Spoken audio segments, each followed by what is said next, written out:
भरत क्षेत्र के भारत देश में इस हुंडावसर्पणी काल संबंधी धर्म तीर्थ शासन नायक प्रथम तीर्थंकर भगवान श्री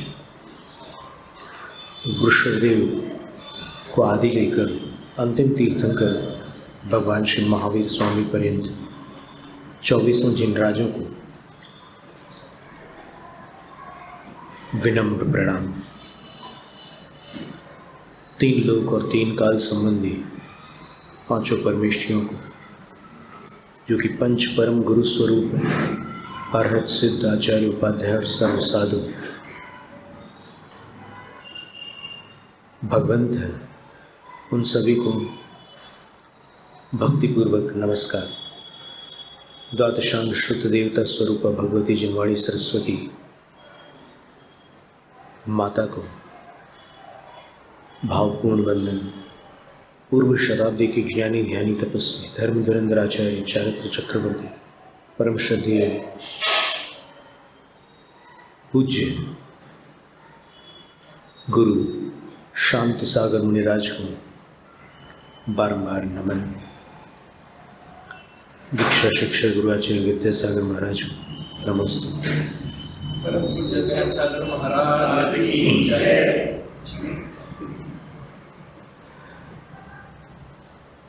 साधु परमेष्ठी के विषय में नियमसार ग्रंथ की 75वीं गाथा में लिखा है,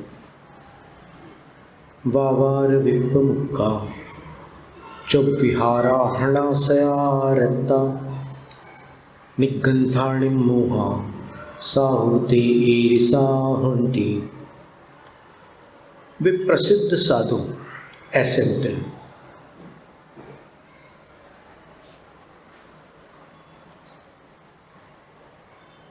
असंयम की प्रवृत्ति से जो भली प्रकार मुक्त है, असंयमियों की प्रवृत्ति जो नहीं करते और सम्यक दर्शन, सम्यक ज्ञान, सम्यक चरित्र और सम्यक तप, इन 4 आराधनाओं में सदैव आसक्त रहते हैं, जो निष्परिग्रह हैं और मिथ्यात्व से रहित हैं, ऐसे वे साधु परमेष्ठी होते हैं। फिर धवला की पहली पुस्तक में 33वीं गाथा के अंदर आचार्य लिखते हैं, सिंह गय विषयम सिंह गय वसह मिय पशु मारुद सूरुवहि मंदरिंदुमणि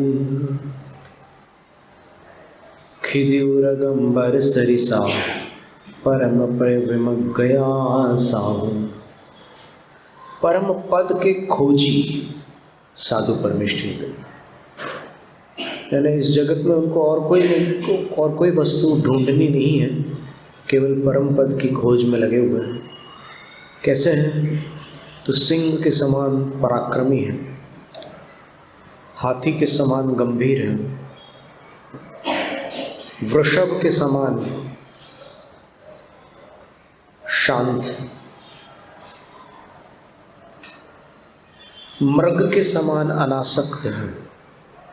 जैसे हिरण जब घास चाहता है, तब अगर पत्ता गिरने की भी आवाज़ आ जाए तो वो हवा से बातें करने लग जाता है, यानी इतने वेग से वो वहाँ से प्रस्थान कर देता है, उसको आसक्ति नहीं रहती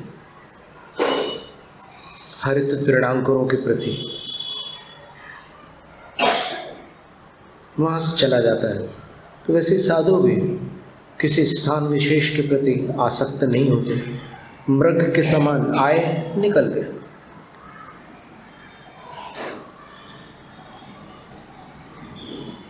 पशु के समान संग्रह रहित होते हैं, जैसे पशु संग्रह नहीं करते, फिर भी कुछ पशु सीख गए हैं मनुष्यों की संगति में संग्रह करना सीख गए। जैसे शहरों में जो गिलहरियाँ रहती है ना, वो सर्दियों के मौसम में पेड़ की खोल में मूंगफली के दाने और चने वने इकट्ठा करके रख लेती है, बाकी सामान्यतः कोई प्राणी कोई संग्रह नहीं करते, मनुष्य भरपूर संग्रह करता है। आप खुद अपने अलमारी में देख लो क्या क्या रखा हुआ है। अधिक दूर जाने की आवश्यकता नहीं। फिर मारुत, वायु, वायु के समान निष्परिग्रह होते हैं साधु।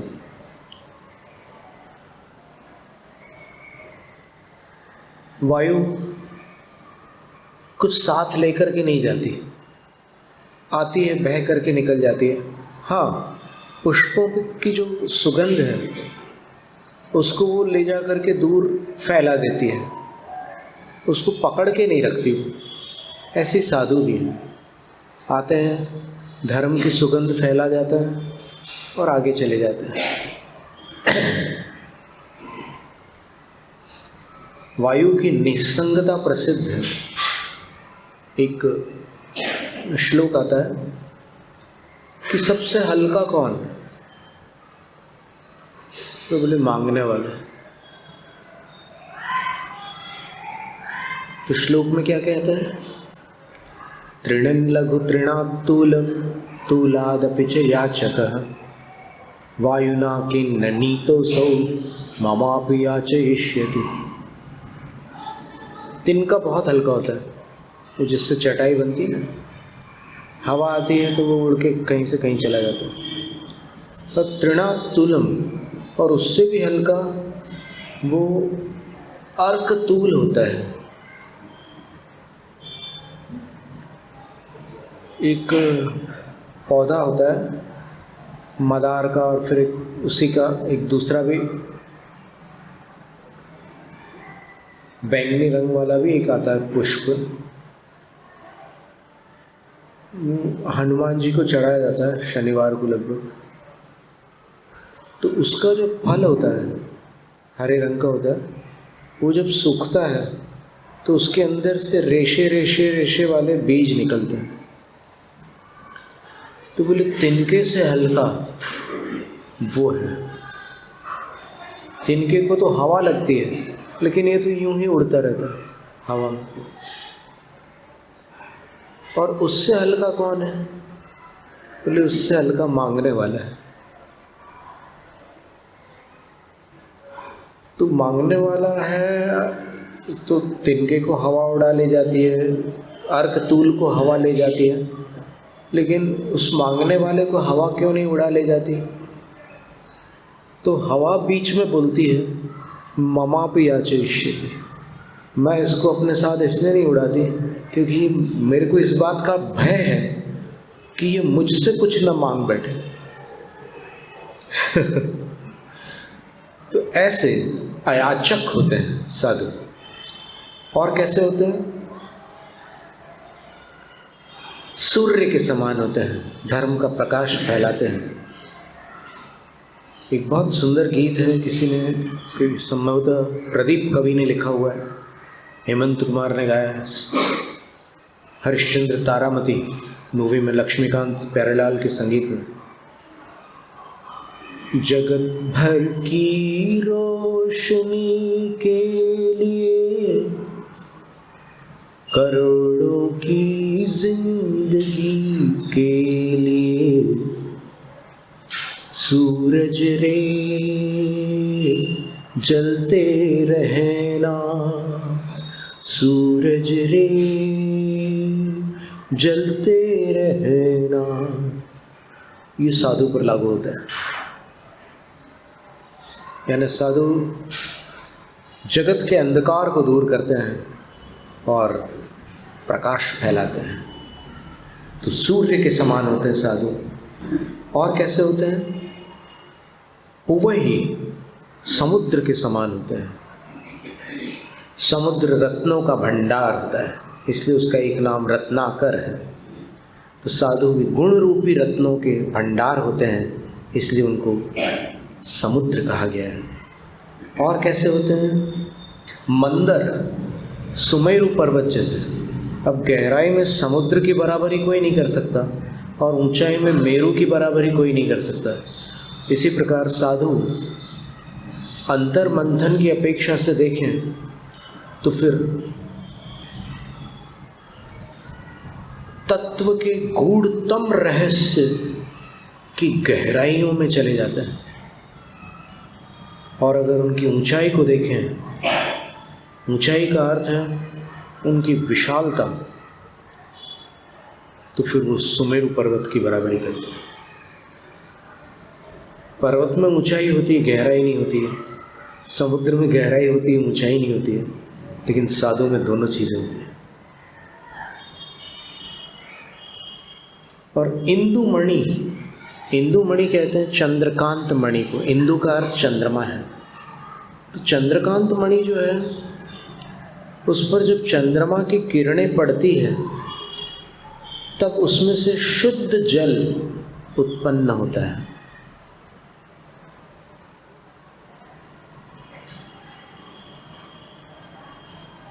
इसी प्रकार साधु पर जब आगम की किरणें पड़ती हैं तो उनके मुख से शुद्ध जिनवाणी प्रस्फुटित होती है। और क्षिति के समान होते हैं।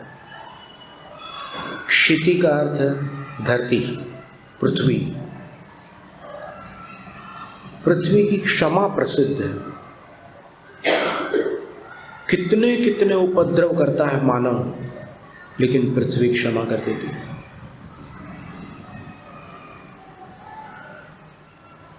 तो साधु पृथ्वी के समान क्षमाशील होते हैं, क्षमा कर देते हैं। दुर्जन क्षमा मांगने पर भी क्षमा नहीं करता, सज्जन क्षमा मांगने पर क्षमा करता है, और साधु बिना मांगे क्षमा करते हैं। पृथ्वी के समान क्षमाशील है। फिर उरग का अर्थ होता है सर्प आदि, जो पेट के बल रेंग करके चलने वाले जीव होते हैं। वो अपना निवास नहीं बनाते, बने बनाए निवास में कुछ समय रहते हैं, फिर स्थानांतरण कर जाते हैं। जैसे सर्प है, आपको पता होगा कि सांप बामी में रहता है। बामी जानते हैं ना, वल्मीक, वो मिट्टी की रहती है ना।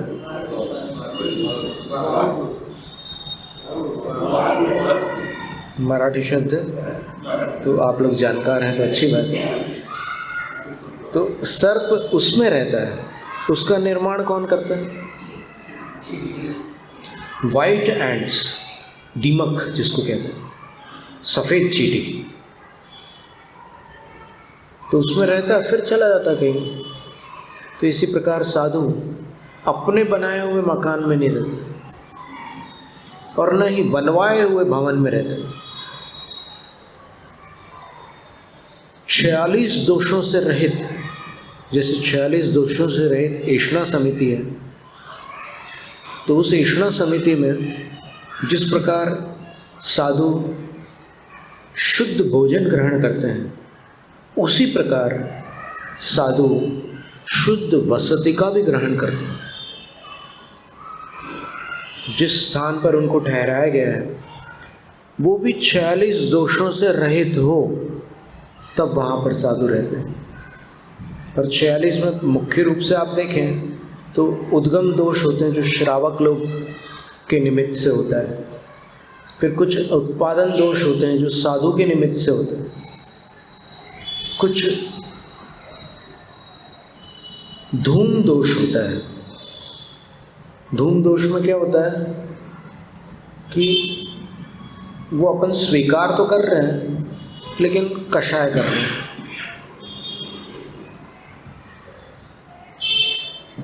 जैसे भोजन स्वीकार कर लिया साधु ने भिक्षा में, लेकिन उसके बाद फिर उनकी आदत ही है, रोज अगर डांटेंगे नहीं श्रावकों को तो उनको सुकून नहीं मिलेगा, तो वो डांट फटकार करके ही जाते हैं। वो इसमें कहा है कि नहीं, ऐसा धुआं मत निकालो। जठराग्नि शांत हो गई ना, देखो सामान्यतः अग्नि को जब भी बुझाते हैं तो उसमें से धुआं निकलता है, तो ये अग्नि बुझ गई, तो अब तुम साधु हो तो धुआं मत निकालो।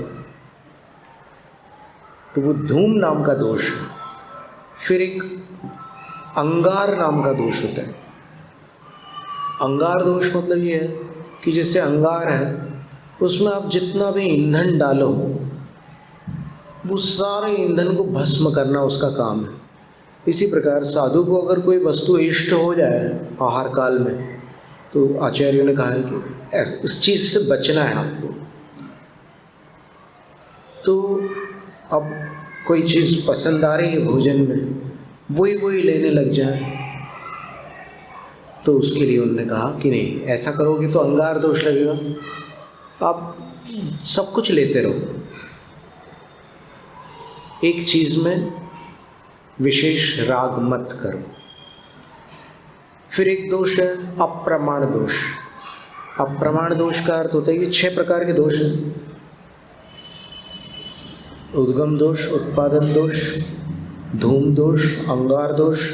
फिर अप्रमाण दोष में क्या होता है कि एक प्रमाण बताया है शास्त्र में, संयमी का जो भोजन है वो आधा पेट ठोस वस्तु, 1/4 है तरल और 1/4 है रिक्त, खाली छोड़ना है। तो इससे रोगों का प्रकोप नहीं होता, वात पित्त कफ संतुलित रहते हैं, स्वास्थ्य बना रहता है। तो ये प्रमाण है। इसका उल्लंघन करने पर, कल उपवास करना है तो आज अच्छे से ले ले, ऐसा सोचकर अगर आज कल के उपवास की तैयारी में आप अतिरिक्त लेंगे तो फिर वो अप्रमाण दोष कहलाएगा। फिर छठा है संयोजना दोष। संयोजना में ऐसा है कि कभी कभी क्या है, भोजन ठंडा हो जाता है तो अब मन नहीं कर रहा है कि ठंडा ले, तो फिर कुछ गर्म चीज़ उसमें मिलवा लेते हैं, या फिर गर्म भोजन है तो उसमें कुछ ठंडा मिला लेते हैं। तो गर्म और ठंडे की संयोजना करने पर ये संयोजना नाम का दोष है। आपको समता भाव से लेना है, राजमार्ग ये है। ऐसा नहीं है कि अगर आपने कुछ उल्लंघन किया, मान लो उद्दिष्ट भोजन की चर्चा चलती है, आज बड़े जोर शोर से लोग बोलते हैं कि उद्दिष्ट भोजन करने वाले साधु असाधु हैं, तो उनको किंचित स्वाध्याय करने की आवश्यकता है जो ऐसा बोल रहे हैं, और अपनी धारणा में संशोधन की भी आवश्यकता है। ऐसा क्यों? क्योंकि मूलाचार ग्रंथ में जो टीकाकार, संस्कृत टीकाकार आचार्य वसुनंदी सिद्धांत चक्रवर्ती हुए हैं, उन्होंने लिखा है कि उद्दिष्ट दोष उतना बड़ा दोष नहीं है जितना हव्वा बना रखा लोगों ने, वैसा इतना भयंकर दोष नहीं है कि उससे साधुत्व का क्षय हो जाता हो। वहाँ पर स्पष्ट लिखा है, मूलाचार की 425वीं गाथा के आसपास उन्होंने लिखा है, औद्देशिक दोषः सूक्ष्मोपि तत्परिहर्तु कामः प्राह। ये उद्दिष्ट दोष सूक्ष्म लिखा हुआ है। सूक्ष्म दोष किसको कहते हैं? जैसे देशघाती कर्म होता है ना, वो पूरा घात नहीं करता आत्मा के किसी गुण का, लेकिन आत्मा के गुणों को दूषित करता है, किंचित दोष लगाता है। वैसे ही ये सूक्ष्म दोष है, ये सर्वघाती नहीं है। उद्दिष्ट भोजन से साधु असाधु नहीं हो जाते। और दूसरी बात कि जो साधु नहीं है वो साधु के विषय में गुणा भाग जोड़ेगा तो चूक हो जाएगी। या तो वो स्वयं उदाहरण बन करके बताए, स्वयं दीक्षा लेकर के बताए कि साधु ऐसे होते हैं, और वहां भी अगर खींचातानी की तो उन्हीं को हानि होने वाली है। जैसे प्रवचन सार ग्रंथ में लिखा है कि अब आपने अगर चश्मे को परिग्रह मान करके अस्वीकार कर दिया तो इस परिग्रह की अस्वीकृति अहिंसा की स्वीकृति हो जाएगी, अहिंसा की अस्वीकृति हो जाएगी, हिंसा की स्वीकृति होगी। कैसे? क्योंकि आपकी आंखें जवाब दे चुकी हैं, आपको ठीक से नहीं दिखता, ये चिकित्सा विज्ञान से प्रमाणित है। तो एरिया समिति, ऐषणा समिति, आदान निक्षेपण समिति और प्रतिष्ठापना समिति, इन 4 समितियों का पालन कैसे करोगे?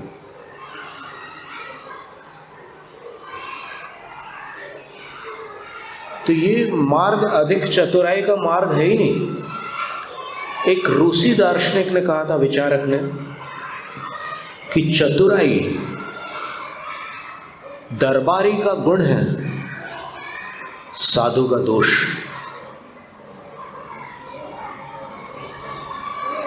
इसलिए साधु में भोलापन शोभास्पद होता है, चतुराई दोषास्पद होती है। तो इसलिए ये ज़्यादा खींचातानी वाली बात नहीं है। और चूंकि जिनेंद्र भगवान कह गए हैं कि पंचम काल के अंत तक तीर्थ विच्छेद नहीं होगा। तीर्थ विच्छेद न होने का अर्थ क्या है? उत्तर पुराण में शीतलनाथ भगवान के चरित्र में गुणभद्र आचार्य महाराज ने तीर्थ विच्छेद की परिभाषा बताई कि जब वक्ता, श्रोता और व्रती तीनों का अभाव हो जाए तब समझ लेना तीर्थंकर के तीर्थ का विच्छेद हो चुका है। और महावीर भगवान के तीर्थ का विच्छेद नहीं है। 7 तीर्थंकरों के तीर्थ का विच्छेद हुआ है, हुंडाव सर्पणी के दोष से।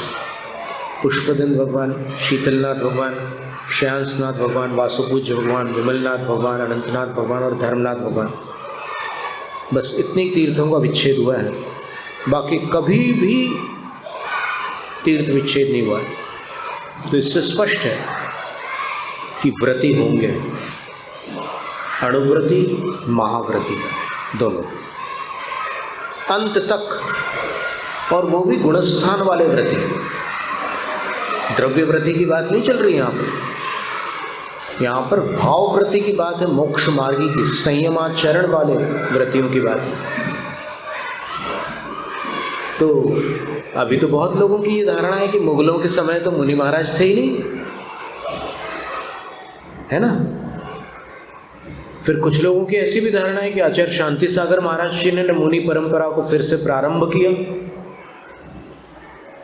आचार्य शांति सागर महाराज जी की ऐसी धारणा नहीं थी, स्मरण में रखिएगा, क्योंकि उन्होंने जिनसे ब्रह्मचर्य व्रत लिया था वो भी एक बड़े भारी साधु थे, सिद्धप्पा स्वामी। उन्होंने जिनसे मुनि दीक्षा ली थी वो देवप्पा स्वामी थे, वो भी साधु थे। हाँ, साधु होते हुए भी कुछ ऐसी क्रियाएं थी उनकी चर्या में जो शास्त्रों से समर्थित नहीं है, परंतु उन क्रियाओं के चलते हुए भी उनका साधुत्व निर्मूल विनाश को प्राप्त नहीं हुआ था।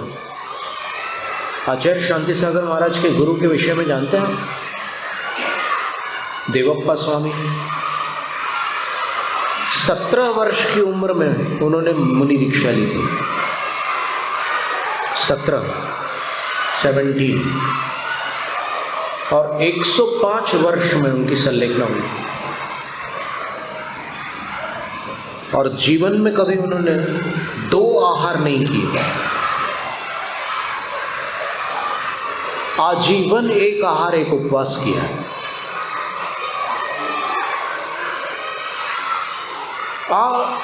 मतलब आम आदमी ने पता नहीं क्या समझ रखा है साधुओं को।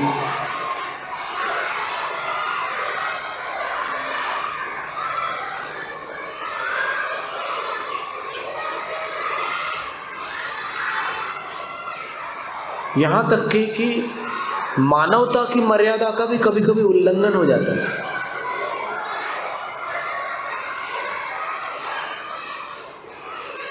कोई सामान्य मनुष्य मिल जाए तब तो जय जिनेंद्र आदि सब कर लेते हो, और साधु अगर दिखते हैं तो मुंह मोड़ लेते हो।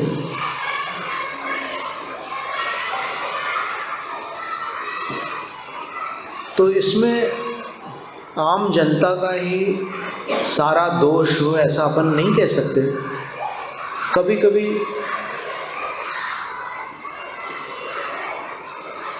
उस वातावरण का भी प्रभाव होता है। जिस वातावरण में इस प्रकार की धारणाएं मनुष्य के मनो मस्तिष्क में डाली गई है,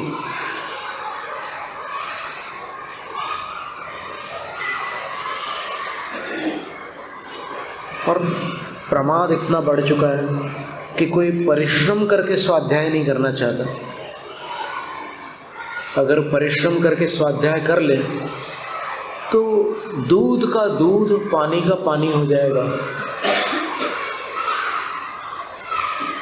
और जिनको ये बात समझ में आई, पहले एक धारणा थी उनकी, उसके बाद जब वो धारणा परिवर्तित हुई तब उन्होंने आंसू बहाए कि हम किनकी बातों में आ गए थे और कितना घोर पाप हमने कमा लिया अपनी गलत धारणाओं के कारण। उस पाप को अब हम कहाँ काटेंगे, ऐसा पश्चाताप हुआ है उन लोगों को। ठीक है, अब उनको अपना काम करने दो, अपन अपना काम करते हैं। तो आज की इस गाथा में वीरसेन आचार्य महाराज ने साधु के लिए रूपक अलंकार में बहुत सुंदर सुंदर विशेषण दिए कि वे साधु परम पद के खोजी होते हैं और इतने सारे विशेषणों से युक्त, सिंह के समान पराक्रमी, गज के समान गंभीर, वृषभ के समान शांत, मृग के समान अनासक्त, पशु के समान संग्रह वृत्ति से रहित, वायु के समान निस्संग, सूर्य के समान प्रकाश फैलाने वाले, समुद्र के समान गहरे, सुमेरु पर्वत के समान ऊंचे, चंद्रकांत मणि के समान शुद्ध, आगम रूपी जल को प्रवाहित करने वाले, पृथ्वी के समान क्षमाशील,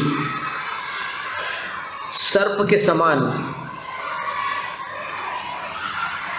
दूसरों के बनाए हुए स्थान पर निवास करने वाले, और अंबर सरिसा आकाश के समान विशाल।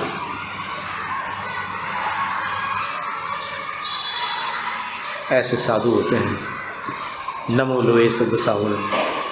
शास्त्र पठन में मेरे द्वारा यदि जो कहूँ कहीं, प्रमाद से कुछ अर्थ वाक्य पद मात्रा छूट गई। सरस्वती मेरी उस त्रुटि को कृपया क्षमा करें, और मुझे कैवल्य धाम में माँ अविलंब करें। वांछित फलदात्री चिंतामणि सदृश मात तेरा, वंदन करने वाले मुझको मिले पता मेरा। बोधि समाधि विशुद्ध भावना आत्म से मुझको मिले, और मैं पा जाऊँ मोक्ष महासुख।